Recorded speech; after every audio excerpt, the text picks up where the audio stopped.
श्री राम जय जय राम।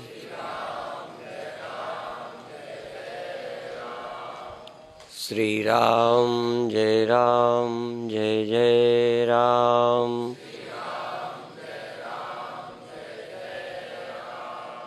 श्री राम जय जय राम।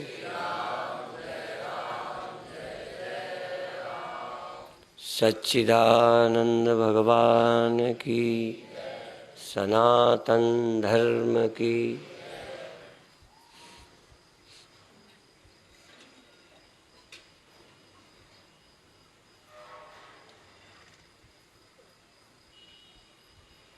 यह सायंकालीन अंतिम सभा है, प्रातः काल की कल। अभी बैठते बैठते ये ख्याल आया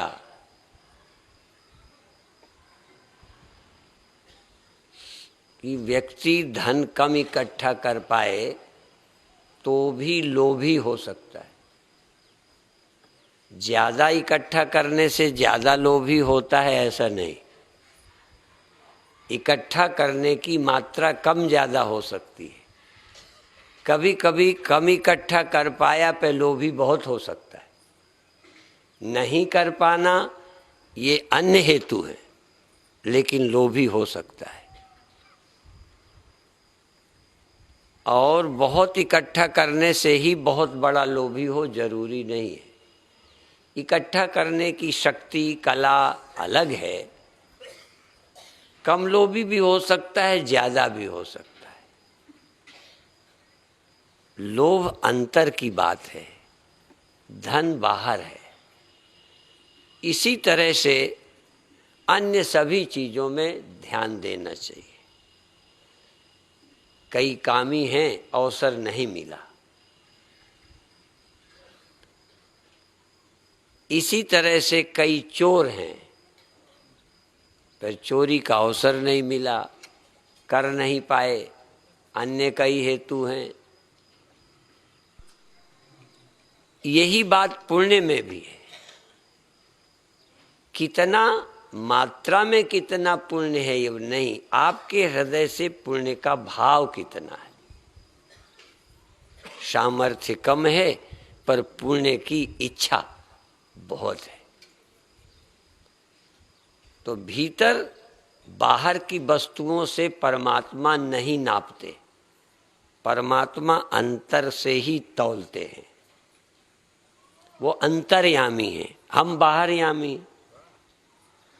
हम बाहर से देखते हैं कितना आदमी अच्छा है, कितना दानी है, कितना बड़ा है। कई बात बहुत बड़े लोग निर्धन हैं। अभी अंदर का मामला है, बहुत धन का टाल है पे उस जैसा निर्धन कोई नहीं। कई बाहर से बड़े निर्धन हैं पर उन जैसा धनी कोई नहीं, बड़े संतुष्ट हैं। कभी कमी का ख्याल नहीं आता। अंदर बिल्कुल भिन्नता है। लगभग यूं समझो कोई साधु स्वप्न कैसा देखता है। स्वप्ने ज्यादा महत्व के हैं जागृत से। स्वप्ने मेरे अंतर के सूचक हैं। बाहर हमारा व्यवहार सामाजिक है, अंदर समाज नहीं है। अंदर मेरी अपनी वैयक्तिक सोच है। अंदर से मैं चोर हूं, अंदर से मैं लोभी हूं, अंदर से अभिमानी हूं, अंदर से मानी हूं। बाहर विनम्र हूं। बाहर मैं सामाजिक व्यक्ति हूं। जानवर जरा सामाजिक नहीं होता। इसीलिए इंग्लिश में कुछ बोलते हैं कि एनिमल जो है वो एनिमल है, मनुष्य सोशल एनिमल है।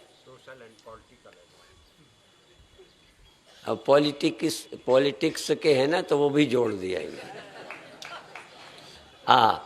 तो सोशल है एनिमल, माने हम भी जानवर हैं पर चूंकि सोसाइटी में रहते हैं ना, तो थोड़ी हमारी पशुता कम नजर आती है, बड़ी सोच विचार के चलते नजर आते हैं, पर अंदर से हम कम जानवर नहीं है।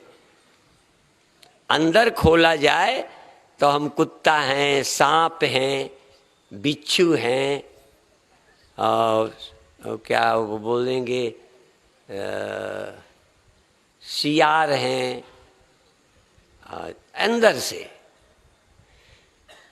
अंदर से हम कुछ और होते हैं, पर चूंकि हम समाज में रहते हैं, कुत्ते समाज में नहीं है, गधे जानवर समाज में नहीं है, वो सोशल नहीं है, केवल एनिमल है, केवल जानवर हैं, और हम सामाजिक जानवर हैं।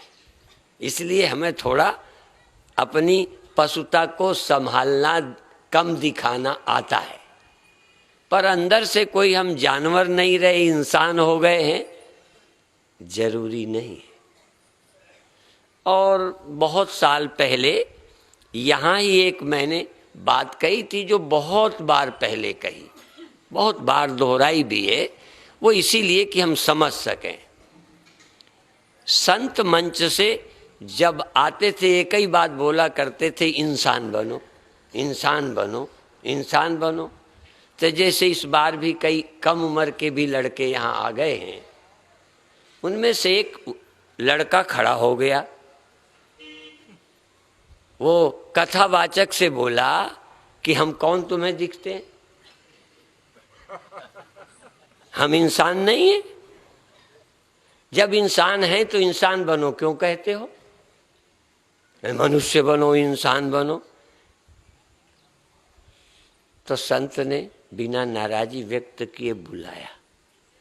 उनके पास एक योग पट था, सिद्ध वस्त्र था, सिद्ध वस्त्र, जिससे दिव्य दृष्टि होती थी, अंतर्दृष्टि होती थी। बुलाया, उसको ओढ़ा करके कहा देखो। तो सभा में कुत्ता, बिल्ली, भेड़िया, सांप, बिच्छू, हाँ, गधे नजर आए।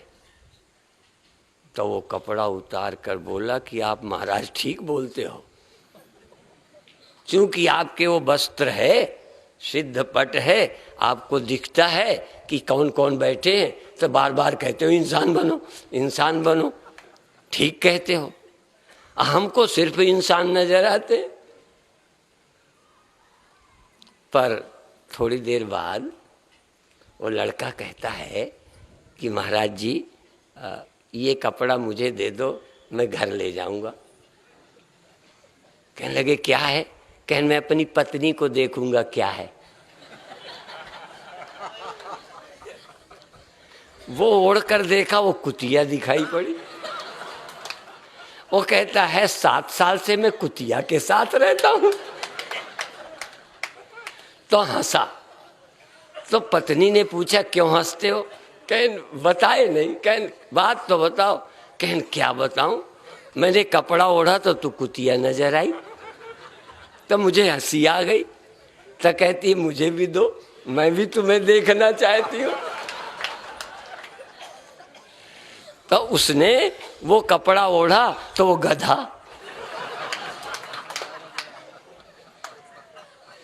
आप समझते होगे हम मनुष्यों के साथ रहते। ये जो घर में झगड़े हैं, कोई कुतिया है, कोई गधा है, कोई सांप है, कोई बिच्छू है, ऐसा मारते हैं डंक कि झंझना जाए। तो जो आप ऊपर देखते हो ये असलियत नहीं है।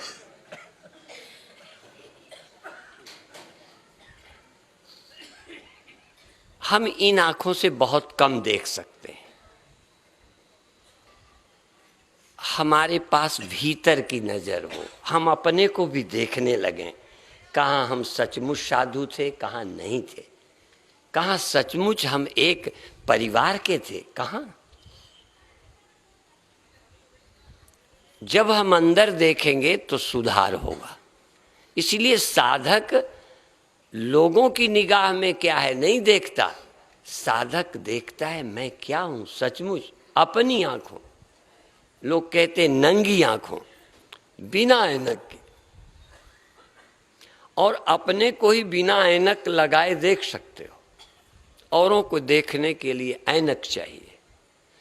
ज़्यादातर दूसरों को हम धारणा के ऐनक लगा के देखते हैं, कभी बुराई का भी, कभी अच्छाई का। आप हमको जब देखोगे अच्छा देखोगे, गुरु बना लिया है, ऐनक लगा ली है, उसी से देखते हो। ऐसे ही हम तुमको चेला हो तो अपने हिसाब से, असल में हम दुनिया को ऐनक लगा के देखते हैं। बाहर को इन आंखों से देखते हैं, पर भीतर को बिना इन आंखों के, डायरेक्ट। इसलिए डायरेक्ट देखने को, साक्षात देखने को ही साक्षी बोलते हैं। साक्षी कोई ऐनक लगा के नहीं देखता। और सब जगत को देखने के लिए ऐनक, और को दो ऐनक, एक बाह्यकरण, एक अंतःकरण, डबल ऐनक, ऐनक के ऊपर ऐनक, चश्मे के ऊपर चश्मा। पहले मन, फिर इंद्रियां। इसलिए जब भी हम आपको देखते हैं तो पहले मन में कोई, मन का एक ऐनक है, मैं उस ऐनक से आपको भैया समझता हूँ, माँ समझता हूँ, भैया बहन समझता हूँ, संत समझता हूँ, ऐनक लगाई हुई है। ऐसे ही और लगाई है, मैं तुमको फला जाति का नीचा समझता हूँ, फला मजहब का बुरा समझता हूँ। उसको हम देखते ही नहीं, जो ऐनक लगाए हैं वही देखते हैं। और इसीलिए ये एक कहावत है कि हरा हरा ऐनक लगा लो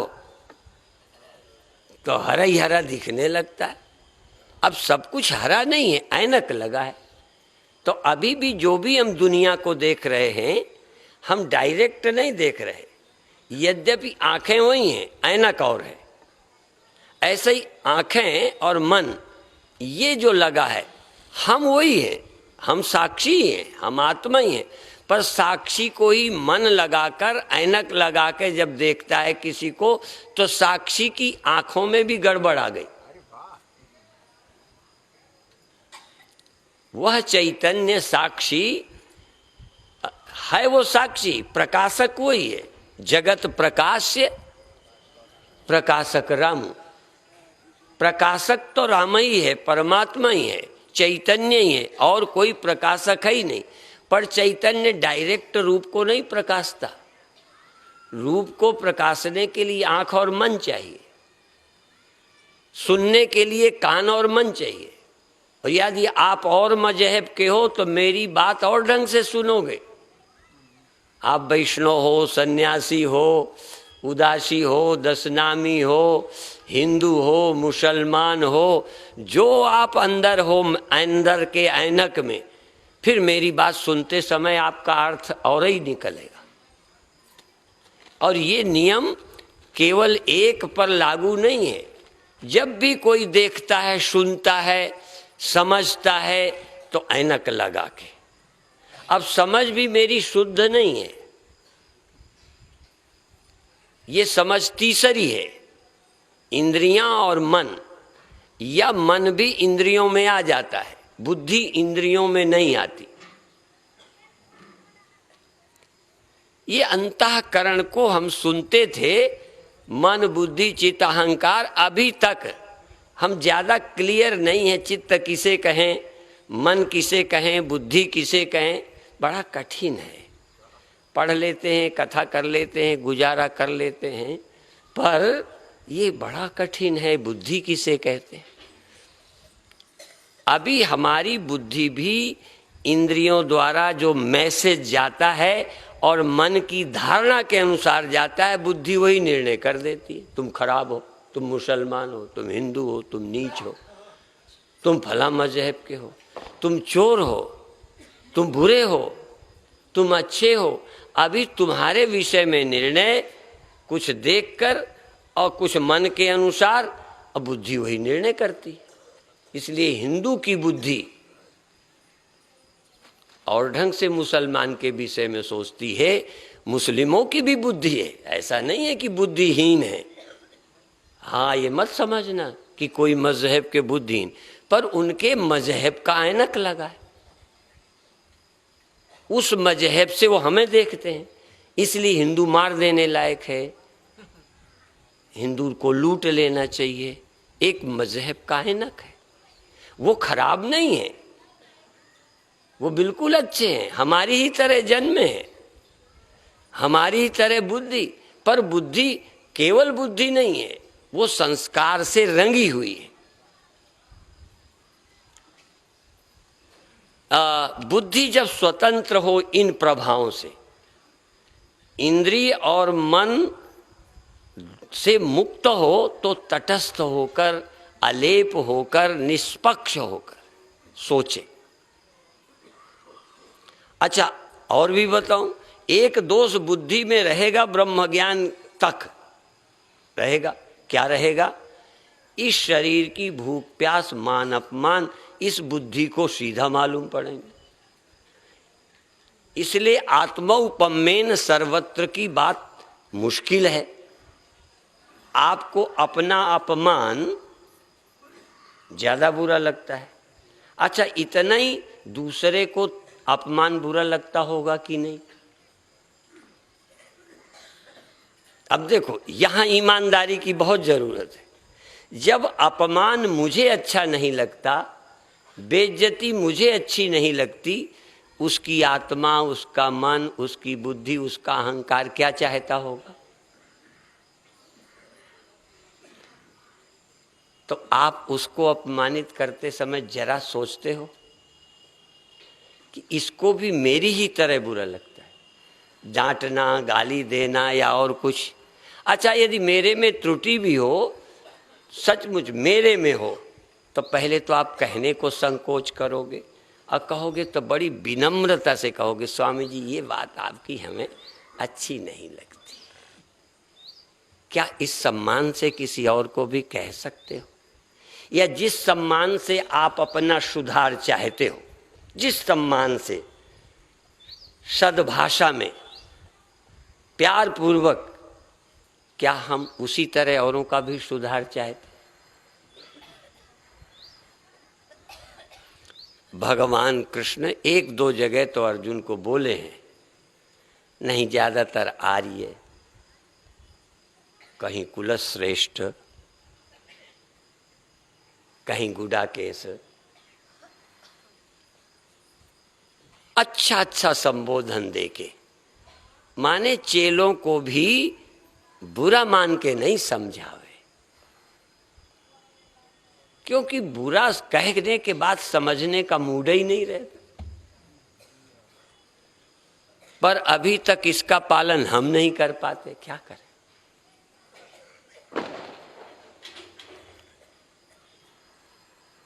तो ये आत्मौपमेन सर्वत्र, औरों में भी आत्मा है वही जो मेरे अंदर है, औरों में भी मन है, इंद्रियां हैं, अहंकार है, मान है, अपमान है। जब मैं साधु होके, ज्ञानी होके, विवेकी होकर आपसे आशा करता हूं, तो अविवेकी आशा करता है, तो क्या गलती है?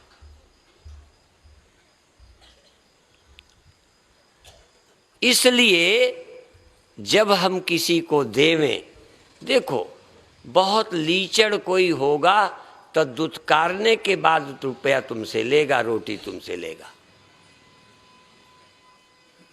यदि आप बेइज्जती करके रोटी दोगे तो भिखारी भी रोटी नहीं लेगा, कह मैं और भूखा रह लूंगा, मर जाऊंगा।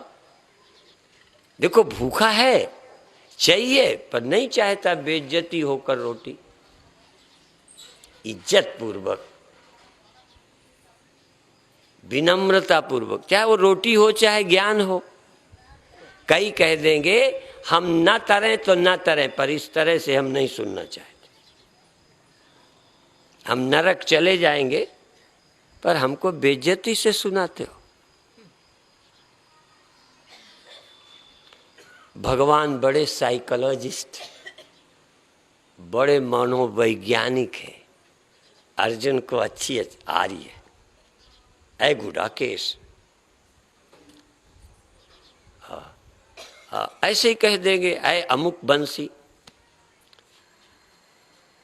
उससे आदमी का उत्साह बढ़ जाता है, समझने का मूड बन जाता है। और समझने का मन बन जाए तो समझ आने लगता है, और समझने का मन ना हो तो गुरु से भी आदमी नहीं सुनता, और डांट देने के बाद समझने का मन नहीं रह जाता। पर क्या करें, हम भी डांट देते। गुरु बनना बड़ा कठिन है। आप समझते हो कि लेक्चर दे लेते हैं गुरु हो गए। गुरु बनने के लिए इतना विनम्रता चाहिए, चेलों से भी ज्यादा, शिष्यों से ज्यादा गुरु विनम्र चाहिए, निराभिमान चाहिए, साइकोलॉजिस्ट चाहिए। नहीं, तुम्हारे बच्चे क्यों तुमसे नहीं सुनते? तुम्हारा घर नरक क्यों बन जाता है? तुम अच्छे, वो भी अच्छे, पर इतने अच्छे हो पर दूसरे को समझना ही नहीं चाहते। तो ये पहला सत्य है कि सबके अंदर भगवान विराजमान है, किसी को लगता ही नहीं कि हम कम हैं। यदि कोई त्रुटि भी हो, भूल भी हो, तो बड़े प्यार से। इसीलिए मैंने पहले कई बार प्रवचनों में कहा कि जब लोअर कोर्ट का फैसला हमें मंजूर न हो, हम हाई कोर्ट जाएं, हाई कोर्ट का ना हो सुप्रीम कोर्ट जाएं, तो जो दलील दें ये नहीं कहेंगे कि ये लोअर कोर्ट के जज ने हमारे साथ बेईमानी की है, ये नहीं कह सकते। कहोगे तो ये कोर्ट की अवमानना होगी। आप कह सकते हैं कि इन धाराओं पर पुनर्विचार किया जाए। पुनर्विचार का कहीं अंतर है कि फैसला और अभी सोच के किया जाए, लेकिन सीधा कहना अच्छा नहीं है। तो यदि आप किसी को सुधारना चाहते हैं तो ये कोर्ट की भाषा, वकील की भाषा, आप लोअर कोर्ट से हाई कोर्ट पर एप्लीकेशन ले जाना, प्रार्थना ले जाना, ऐसे किसी को बोलो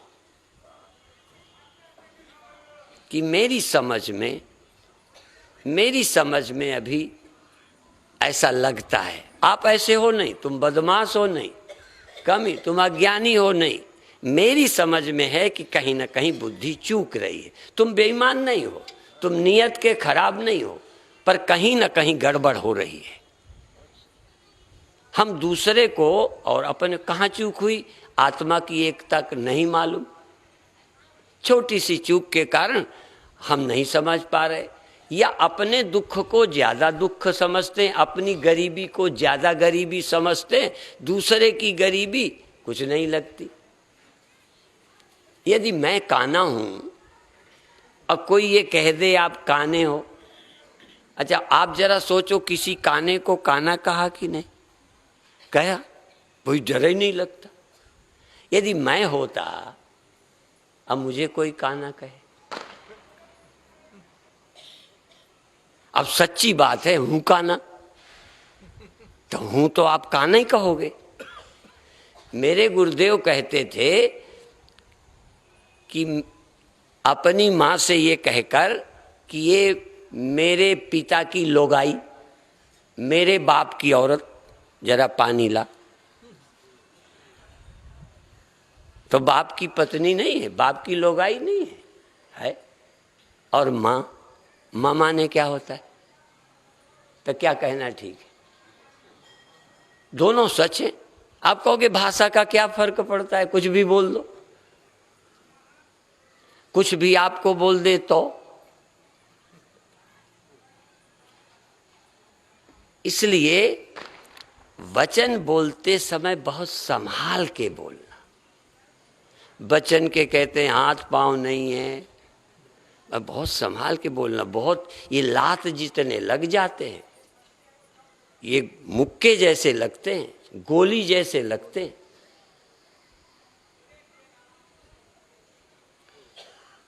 आप जानते हो हरिजनों में एक दफा है, खून निकल आवे तो दूसरी दफा है, उतना गड़बड़ नहीं है। पर अपमानजनक शब्द यदि बोल दो, जाति शब्द लेके गाली दे दो, सबसे बड़ा अपराध है। खून निकलने में आपने उसकी तौहीन नहीं की और गाली में जाति शब्द बोलकर उसकी तुमने तौहीन की है। तो यही बात आज सारे देश में लागू करो। किसी की तौहीन करना सबसे बड़ा अपमान है, सबसे बड़ी बुराई है। सुधार के लिए भी तौहीन मत करो। डॉक्टर ससम्मान इलाज करता है, हीन भावना नहीं रखता। कई रोगों में बच के करता है पर घृणा करता दिखाता नहीं है। हम कई बार तो रोटी आती है, भोजन आता है, तो हम ऐसे सिकोड़ते हैं जैसे गंदगी आपके सामने रख दी। भोजन को भी श्रद्धा से प्यार से नहीं देखते।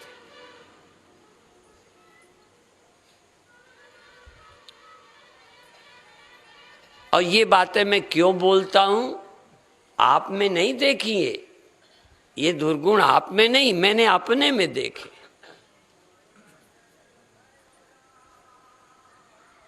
इसलिए मैं दूसरों के देख पाता हूं। हो सकता है अपने ही कारण से देखता हूं, आप में हो भी नहीं।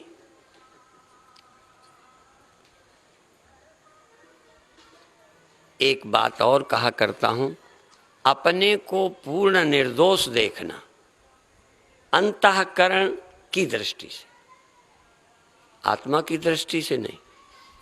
अपने को पूर्ण निर्दोष देखना और दूसरे को 100% दोषी देखना, इससे बड़ी कोई मूर्खता नहीं है।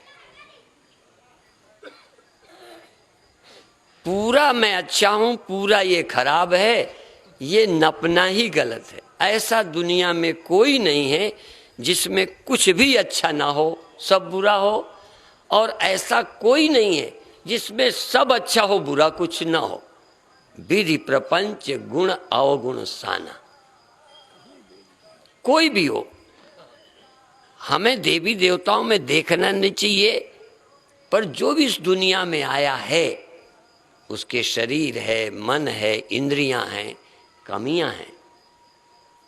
ये ठीक है कि तुम गुरु में कमी ना देखो, ये अलग विषय हो गया, पर कमी नहीं है। जब हम शास्त्र की कसौटी से कसते हैं तो बहुत कमियां मिलती।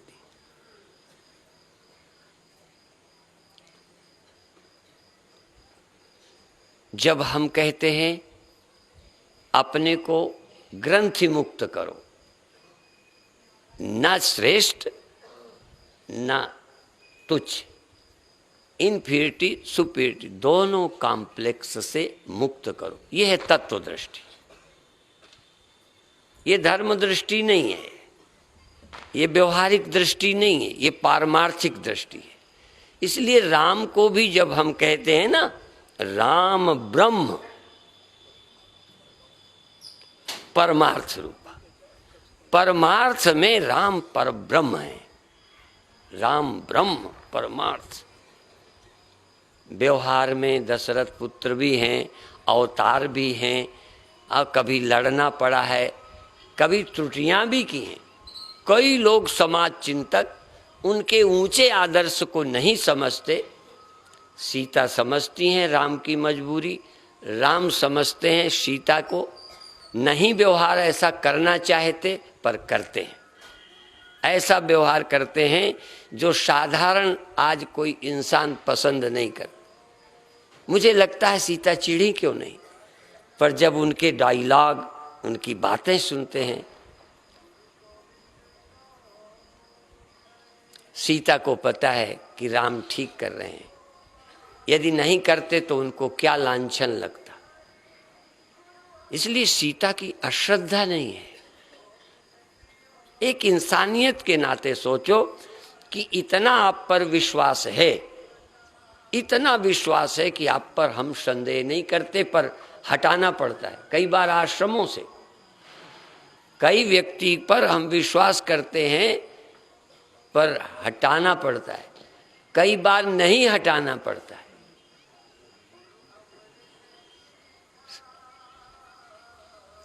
व्यवहार इतना कठिन है। इसीलिए एक बात ये बहुत गंभीर है, निर्गुण रूप सुलभ आति। आपको कठिन लगता है ना, हमें सुलभ लगता है। निर्गुण रूप सुलभ आति, सगुण न जाने कोई।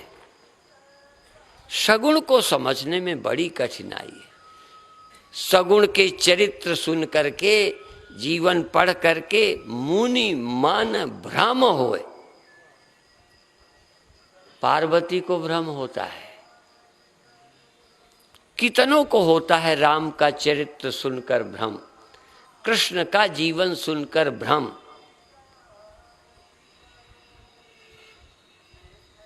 संतों का भी जीवन प्रयत्न करना चाहिए कि ऐसा हो कि लोग ज्यादा शक ना करें, पर कुछ भी करें कुछ न कुछ तो शक होगा ही। पक्षपात का इल्जाम संतों पर लगेगा। चेले लगा देते हैं, अपने गुरु पर चेले ही इल्जाम लगाते हैं, उसको ज्यादा चाहते हैं, उनको ज्यादा प्यार करते हैं। एक लांछन तो हमको ऐसे ऐसे लांछन वो भी बता दें। एक माता आई, आप तो हमारे घर कभी जाते ही नहीं। मैंने कहा माता जी आपने कब कहा तो नहीं। अंदर से ही भरी बैठी है, इच्छा होगी जरूर ले जाने की, मारे डर के संकोच के अपनी धारणा से कह नहीं पाई। और कहा तो ये कहा आप हमारे घर जाते ही कभी नहीं, आप तो बड़ों बड़ों के यहाँ जाते। मैंने कहा छोटों ने कहा कब?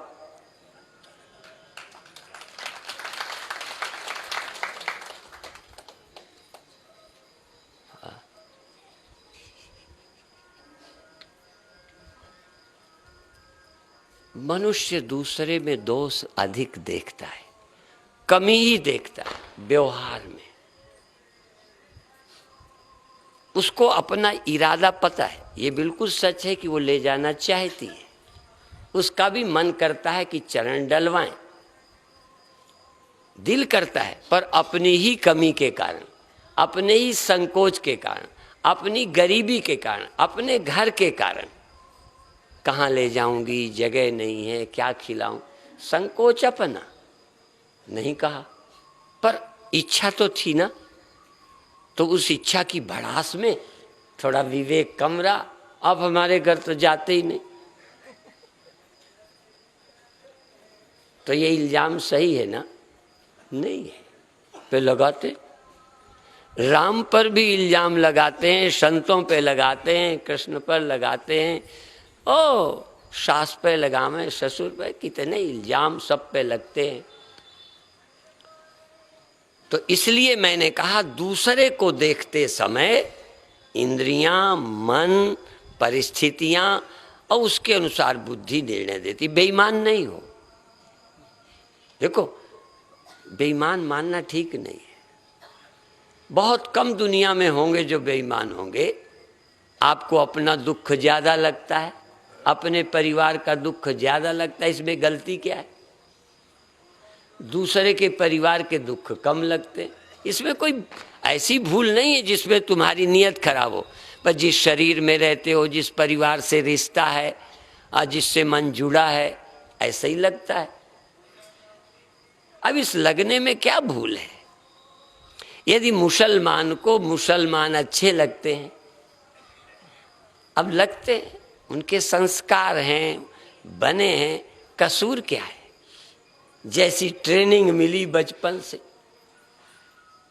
क्षत्रियों के लड़के और ब्राह्मणों के लड़के, और कई लोगों को लड़ना मरना कोई खास बात नहीं, कई तो घर में घुस जाए। ये सब संस्कार है। अब मुमुक्षु हो तो इनसे ऊपर उठने का भी संस्कार मिले, या देह, इंद्रियां, मन से ऊपर बुद्धि उठकर इन संस्कारों को जरा ताक में रखकर सोचे कि तुम कौन हो, या आत्मा की तरफ की बुद्धि। ये बुद्धि आत्मा की तरफ से, मैं देह को, इंद्रियों को अपनी मानकर जी रहा हूं, इसलिए वैसे तर्क बुद्धि में आए। यदि थोड़ी देर को मैं देह हटा दूं मन इंद्रियां हटा दूं, मन हटा दूं, कर्म हटा दूं, फिर बुद्धि से पूछूं कि मैं कौन हूं, तो मैं तो हूंगा ना। उस बुद्धि के पास मैं हूं, देह नहीं, या है तो अलग रख दिया है। जैसे थोड़ी देर को एक थानेदार, एक कलेक्टर, एक मिनिस्टर, प्रधानमंत्री, राष्ट्रपति, बड़े बड़े जिनसे बोलने में तुम डरोगे, मिलने में डर लगेगा। बड़े बड़े लोगों को, अफसरों को मिलने में डर लगता है, उनका इतना सुन रखा है। कई बार तो संतों को भी मिलने में डर लगता है। हम गुरुदेव से बात करने में डरते थे। आप देखो, तो अब ये मैं दूसरी बात कहना कि एक कलेक्टर है, थानेदार है, गांव के लोग डरते हैं। अब उसकी घरवाली, कभी कभी तो वो भी गाली तक देती होगी, कभी लड़ जाती होगी, क्योंकि थानेदार की पत्नी और किसी की पत्नी तो पत्नी है, वो भी कभी नाराज होती होगी, ये नहीं करते, वो नहीं करते, तो वहां थानेदारी रखता होगा। थानेदारी थाने में छोड़ा है। तो तुमसे भी यही मेरा कहना है कि ये तन की तरफ के और इंद्रियों की तरफ के और मन के जो संस्कार हैं, जब अंदर ध्यान में जाओ, आत्मा का विचार करो, इनको बाहर छोड़ दो, थानेदारी छोड़कर आत्मा में विचार करो। तुम कौन हो? आत्मा में क्या दोष है? आत्मा में क्या कमी है? आत्मा के फैसले यदि आत्मा की तरफ से फैसले दो ना, तो इसकी फांसी और इसकी एक ही है। पर जब इस देह और परिवार की तरफ से सोचे तो जज की बुद्धि भी लड़खड़ा जाती है। अपना बेटा आ जाए अपराध करके तो फिर फैसला, और दूसरे का बेटा गड़बड़ करके आए तो सजा लंबी। क्यों? हमारे फैसले, हमारी बुद्धि अभी बाहर की परिस्थितियों से प्रभावित है। इसलिए स्थित प्रज्ञ, जिसकी प्रज्ञा चैतन्य में खड़ी हो, चैतन्य का पता हो, और मैं कौन हूं, मेरा क्या है, उसके फैसले सुप्रीम कोर्ट के, सुप्रीम, लोअर नहीं, हाई भी नहीं, सुप्रीम। परमात्मा में खड़े होकर, परमात्मा में स्थित होकर, निर्विकार में स्थित होकर पूछो, मौत किसकी बुरी, किसकी अच्छी? कौन मरे, कौन न मरे, ये चुनाव आत्मास्थ। ज्ञानी ने तो अपने बचने, अपने देह के रखने की प्रार्थना नहीं करता। उसके लिए सब देह बराबर है, सब अंतःकरण बराबर है। सब अंतःकरण सम्माननीय या सब अंतःकरण निंदनीय, और सब सपने से मत पूछो, सपने काल के नहीं, जागे से पूछो कौन सपना बुरा और अच्छा। स्वप्न काल में अच्छा और बुरा, लाभ और हानि, सब गड़बड़ सड़बड़, तो जाग के पूछो। स्वप्न में मेरी चोरी हो गई, लुट गया, पिट गया, मर गया, और स्वप्न में कई की लॉटरी आई, क्या क्या क्या, राजा तक बन गया, जागा, तो क्या बुरा क्या अच्छा? जागृत बुद्धि से फैसला लो। इसी तरह सर्वाधिष्ठान के बोध के बाद, उस परम सत्य के बोध के बाद, जिसके ख्याल आते ही सारी सृष्टि ही अध्यस्त और स्वप्न है, जिसके बोध से सारी सृष्टि स्वप्न है, जेहि जाने। मेरे इस देह के जानने से जगत स्वप्न होता है? किसी व्यक्ति के जानने से जगत स्वप्न होता है? सर्वाधिष्ठान सत्य के बोध से ही सारी सृष्टि स्वप्न हो सकती है। पर जगत नहीं रहता। जिसके जानने पर जगत नहीं है, ब्रह्म ही है, ब्रह्मई वेदम सर्वम। उस अधिष्ठान का बार बार विचार करो। आज अभी प्रेमचंद मिश्र रामायण की चौपाइयाँ सुना रहे थे, चौपाइयों से ज़्यादा अर्थ सुना रहे थे। क्या सुना रहे थे? कमठ पीठ जामहि बरुबारा, कछुए की पीठ में चाहे बाल उग जाए। देखे नहीं होंगे? सूर्य को, सूर्य के प्रकाश को चाहे रवि को अंधकार आक्रमण कर दे तो सूर्य को नष्ट कर दे। ऐसे असंभवकारी। और बालू के पेरने से चाहे तेल निकल आवे,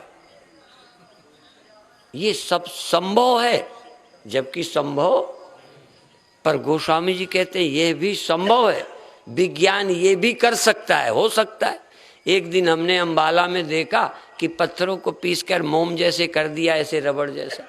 जाने क्या केमिकल डाला, क्या क्या करा, क्या बना देते हैं, किसको सोच नहीं सकते। लेकिन गोस्वामी जी एक बात कहते हैं, ये नहीं हो सकती। सब कुछ संभव है, पर परमात्मा के बिना ये जीव सुखी नहीं हो सकता।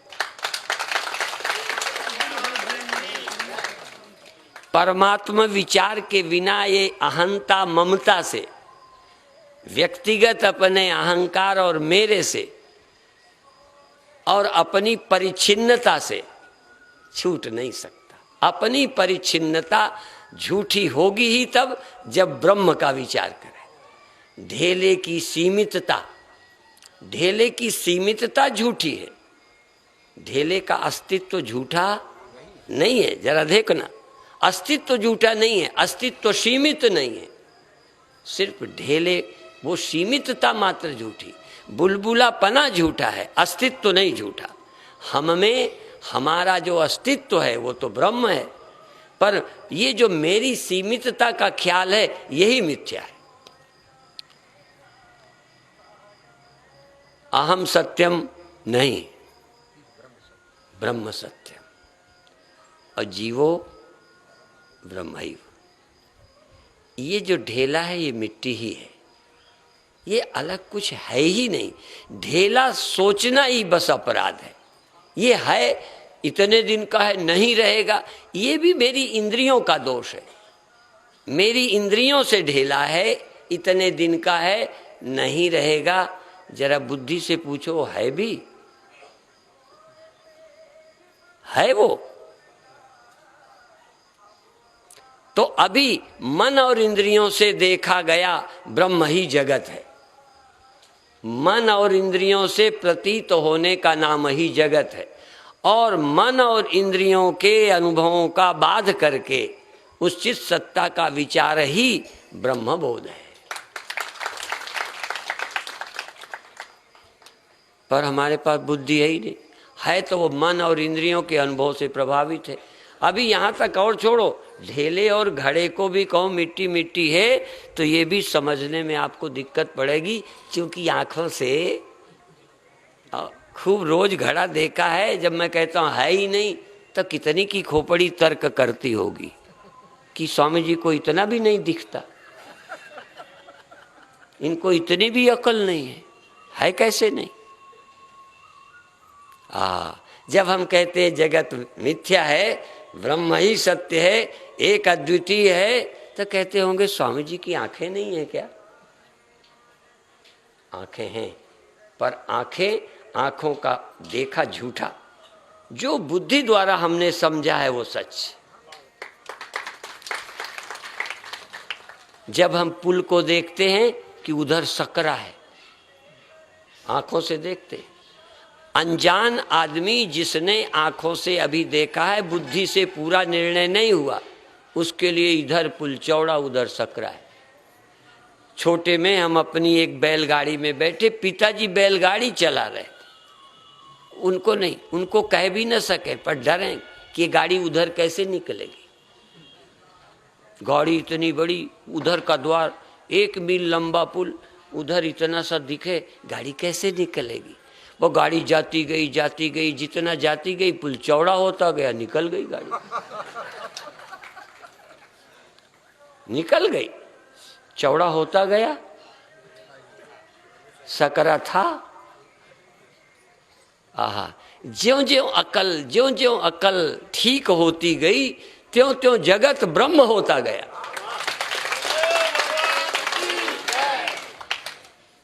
तो ये हो गया कि था ही, बस यही है। जहां हम खड़े थे वहां से ऐसा ही लगता था।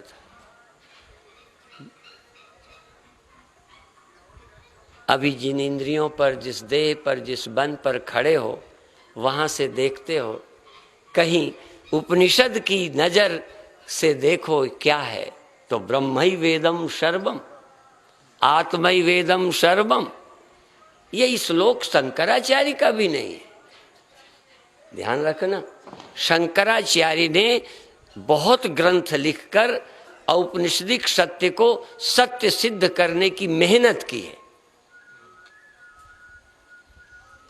औपनिषद सिद्धांत को युक्ति से, तर्क से, श्लोकों का अर्थ करके, और तब भी नहीं, पंचीकरण लिखकर, विवेक चूड़ामणि लिखकर, दृग दृश्य विवेक लिखकर ये सिद्ध करने की कोशिश की कि जो उपनिषद कहता है उस सत्यता को मैं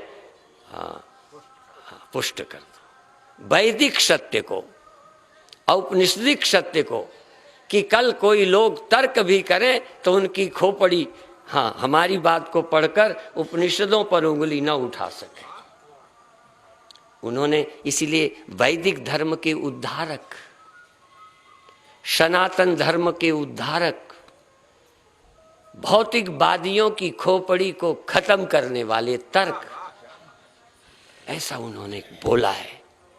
हम लोग सोचते हैं कितनी विचित्र खोपड़ी रही होगी, उनको पढ़ करके भी हमें समझने में आज वेदांत नहीं आता इतनी। और उन्होंने जब ये बोला और 32 वर्ष की उम्र में शरीर छोड़ गए, 32 वर्ष की उम्र में इतने ग्रंथों के लिखने वाले, इतने शास्त्रार्थ करने वाले, इतने मठ स्थापित करने वाले, और उनमें शंकराचार्यों को प्रतिष्ठित करके धर्म की ध्वजा को फहराने का अभियान चलाने वाले 32 साल में चले गए। हमें तो 32 साल में ठीक से हाथ धोने की अकल नहीं थी, हमको कुछ नहीं आता था। सच, तुम इसको विनम्रता समझते होगे, हमें तो आज भी बहुत चीजें नहीं आती। हम अपने जैसा बुद्धू आपको नहीं समझते, लेकिन एक ही कहेंगे गुरुदेव ने इस रास्ते पर डाल दिया था, तो जिस रास्ते पर चल पड़े उसकी अच्छाई ढूंढनी है। शिवोहम के रास्ते पर डाला, तो अब जिस पर हम चल रहे हैं उसकी अच्छाई ढूंढनी पड़ी। शिवोहम कैसे सच है, आत्मा कैसे ब्रह्म है। जिस पार्टी में हो जाओ उसकी बुराई। एक शंकराचार्य ने कहा कि शादी कर लेने के बाद पत्नी की जाति नहीं पूछना चाहिए, या तो पहले ही पूछ लेते, अब बाद में पूछोगे, मान लो निकल आई और जाति की, तब क्या करोगे। उनका अभिप्राय गुरु बनाने के पहले सोच लो। अब बना लिया, उस सत्य की, उस पंथ की महानता, अच्छाई खोजो। तुम यदि सनातन धर्मी मूर्ति पूजक हो तो उसको अपनी युक्ति से, तर्कों से उसके लाभ समाज को पहुंचा कर दिखा दो। मूर्ति धरना काफी नहीं है, उसकी इतनी प्रतिष्ठा, इतनी श्रद्धा जमा दो कि लोग मजबूर हो जाए।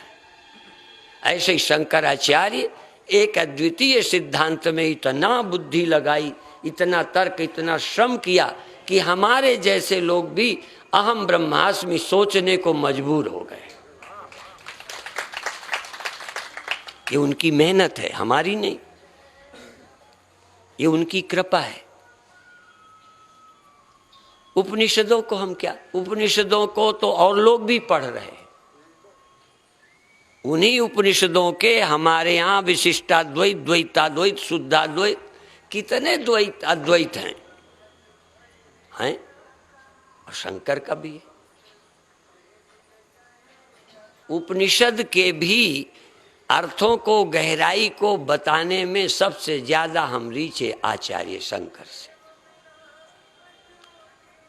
अब गुरुदेव जी लोग समझते हैं, अभी मैं गिरिनामा संतों में मंडलेश्वर बन गया तो कई को लगा कि मैंने संप्रदाय छोड़ दिया। मैंने कहा गुरुदेव जिस संप्रदाय के थे छिपाए रहे। कह सकता हूं कि गुरुदेव शंकर मत के नहीं थे।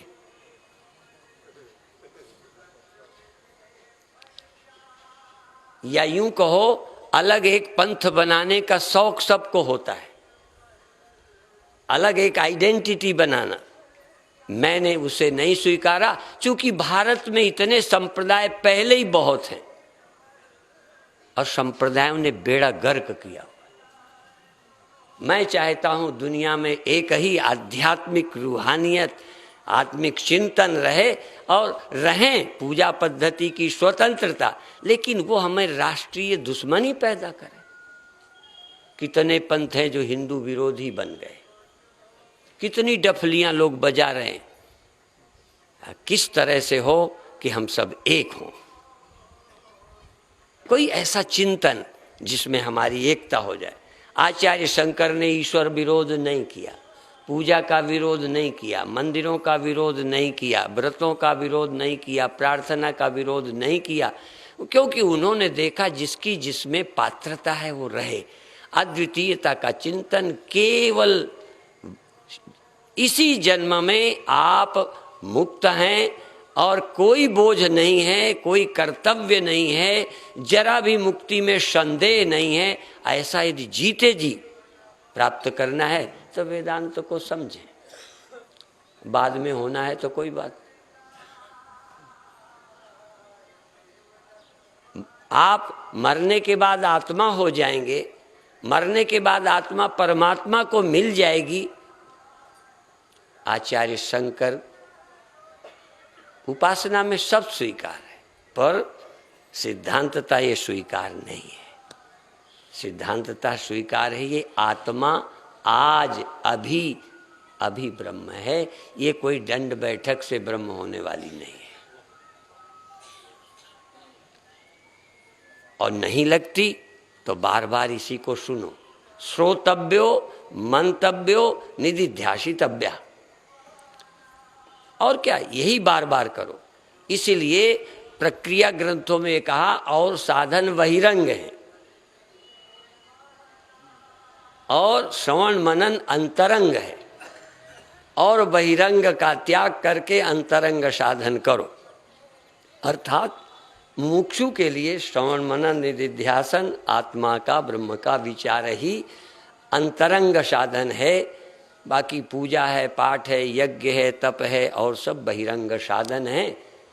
जब तक और मुमुक्षु नहीं हो तो मुमुक्षु हो तो अंतरंग धारे तजे बहिरंगन को संग।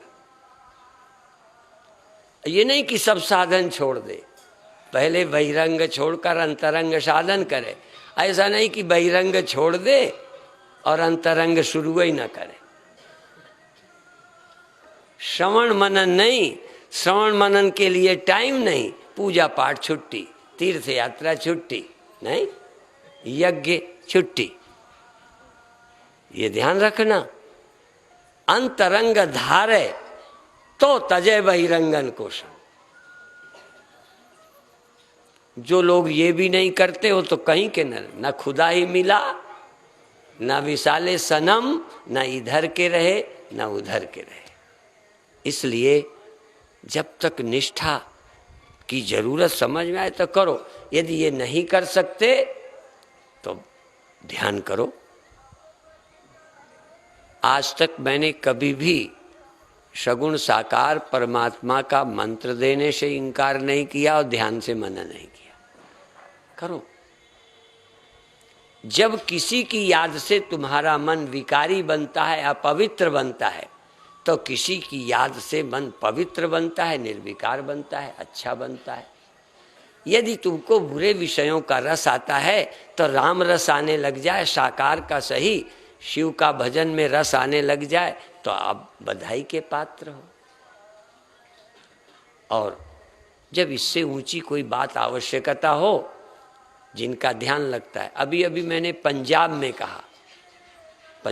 कहा खुलेआम घोषणा की कि मेरी जरूरत उनको है जिनका भजन में मन लगता है, जिनका ध्यान लगता है, जिनकी समाधि लगती है, जिनकी कुंडलनी जागी है, जिनको ध्यान से उठने का ऐसे जितने संप्रदाय के लोग हैं उन सबको मेरे उपदेश की जरूरत है।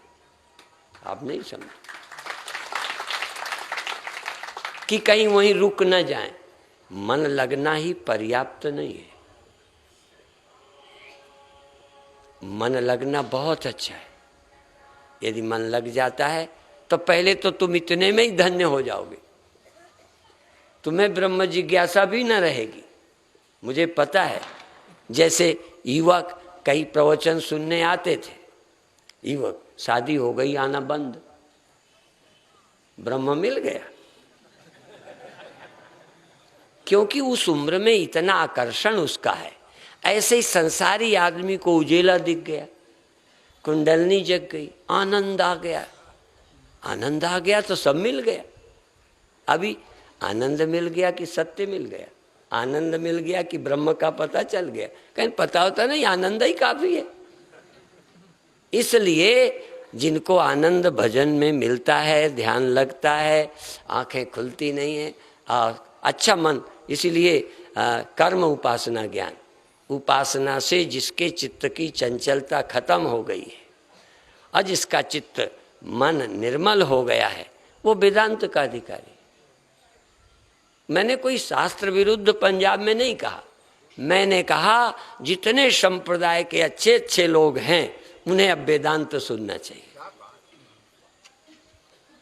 किसी के चेले हों, मैं किसी गुरु का नाम नहीं लिया, नहीं कई चिढ़ जाते, पर जिनके गुरुओं में बड़ा ध्यान है, समाधि है, उनके भ्रम भी नहीं टूटे, नासमझी नहीं मिटी, आचार्य शंकर के मत का पता नहीं, औपनिषदक मत का पता नहीं। इसलिए वहां एक प्रोपोगंडा है, संत मत और वेद मत, यूं कहते, माने उनका संत मत है और हमारा वेद मत है, वो अलग मानते। मैंने कहा आप संत मत को वेद मत की जरूरत है।